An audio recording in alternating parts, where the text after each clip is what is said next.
Dan farfarar annabi Muhammad sallallahu alaihi wasallama ka tsaya ka ji wannan bidiyon, kuma idan ka ji kamin sharing din sai inda nake bukata dan girman annabi Muhammad sallallahu alaihi wasallama. Masoyana da ma makiyana baki daya, yau na zo kaina bisa wuyana ina neman alfarmarku. Dan girman Allah ku yafe mu, ku yi hakuri ga wayanda na saki bidiyo wanda kalmar bata musu ba ko ba su fahimta ba, suke ganin uwana yi batsa. Ku yi haƙuri, son zuciya ne irin namu na yaya mata da rashin sanin ya kamata, amma ba wai ba mu da mafaɗi ba ne ko ba mu da iyaye. Kowa ka ganshi yana da iyaye kuma yana da wanda yake faɗa masa gaskiya. Sharrin shedan kawai da zuciya su suke rudan musu kai mu ga halaka. Ina neman alfarmuku da ku yafe mu, ku yi haƙuri. Wallahi in dai irin wannan bidiyon ne, bi iznillahi alfarman annabi Muhammad sallallahu alaihi wasallama, ba zan ƙara sakin irin wannan bidiyon ba. Ba zan ƙara sakin irin wannan bidiyon da zai ɓata muku rai ba, ku zage ni. Na yi nadama abin da na aikata, ba kuma wai dan ina tsoron wani abu ba, a'a. Ina da iyaye, su kansu ba su san abin da yake faruwa kenan ba. A duk inda fushin mahaifi yake, mu guje shi domin zai iya kai mu ga halaka.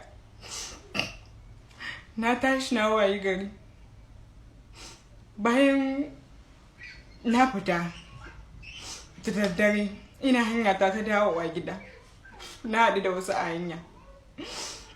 Sun yi ƙoƙarin su ɗauke ni, kawai suna ta bibiya na da baƙin mota, ban so ko su waye a ciki ba. Wallahi na rantse da Allah wannan maganan da gaske nake muku. Ban san ko su waye a ciki ba. Suke min alamu da cewa hizba ne. Amma sai ban ji tsoro ba na tafi. Sai suka hau mota suka tafi. Sai su gaba su tsaya. Sai wani yake cewa baiwa Allah, duk mutumin da kika yi mai laifi, idan har zuwa iya kama ki, me yasa kina zuwa suna tafiya? Diyan da aka yi ba su bane ba, akwai wa'inda suka bibiye ki suke so su cutar da ki. Ki yi haƙuri ki tafi gida kawai. Na ce masa ko baka faɗa ba, wallahi gidan iyayena zan tafi. Dama kowa ya san ni ba ma abuce fitowa in sa damammun kaya bane, ko in zagi wani na gaba da ni, ko in zagi wani abu da bai shafe ni ba. Bana wannan, kowa ya sani. Ƙarƙari in fito in yan maganganuna da ƙuruciya ke damun maka. Kuma yanzu na gane gaskiya. Haka jiya na zauna bayan na tashi na waye gari, wannan ibtila'i ya same ni. Mahaifina ya tashi katsam, ya karɓa wayana, ya karɓa layuka na, ya ce mu ƙara fita ko ina, domin bai san abin da ke faruwa ba sai yanzu. Da ƙyar na samu na shawo kan mahaifina, na mai alƙawarin ba zan ƙara irin wa'innan bidiyoyin ba da ba su dace ba.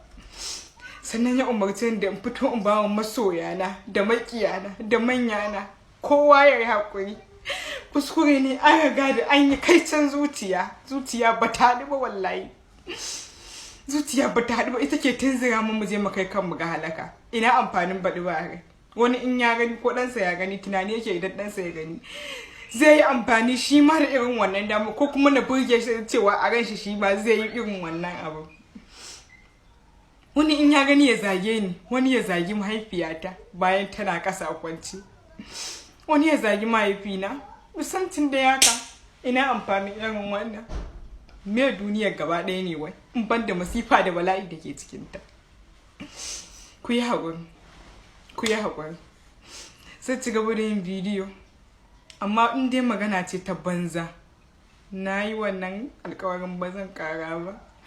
Ina neman afuwan masoya na baki ɗaya. Wannan shine karo na ƙarshe wanda na ba da haƙuri kuma na ɗau alƙawari. Alƙawari kaya ne. Wanda ya ga zai min addu'a, ina mai fatan alkhairi shi ma. Wanda ya kuma zai zage ni, na san laifina ne, ni na ja. Idan da ban fito social media gaba ɗaya ba, da hakan bai sa a zage min yayi ba ko a zage ni. Ba komai, ita dama duniya haka take.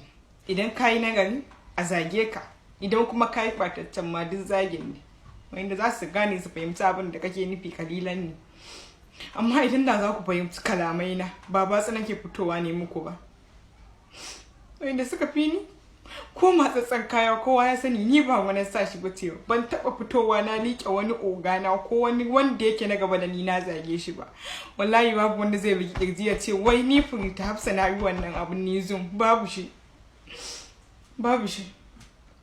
amma ku yi haƙuri. Duk abin da za ku faɗa ma ku faɗa, wannan ba zai dame ni ba. Duk abin da za ku faɗa, amma yana da kyau idan mutum ya gane gaskiya ba zo ya gaya muku kuma yi addu'a Allah ya shirye shi, shine kawai za ku daga cewa ku taya shi kuma da addu'a. Ina neman alfarma duk wanda na ɓata wa rai ba zan gaji ba, ina neman alfarma. Sannan kuma Allah ya ƙara kiyaye mu daga sharrin masharanta. Ubangiji Allah ya sa mu dace duniya da lahira. Ya Allah ka ba mu abin da za mu faranta wa masoyan mu rai. Sannan kuma zan ci gaba da saka muku bidiyo a matsayina na zoom, ba dai zoom bace ba. Zan ci gaba da saka muku bidiyo wanda za ku yi farin ciki, ku yi nishadi, ba ku zagen ba, ni ma ne farin ciki na nishadi ina tare da ku. Insha Allah mu ma mun gane gaskiya, mu ma da kanmu ina bawa kuma na gaba da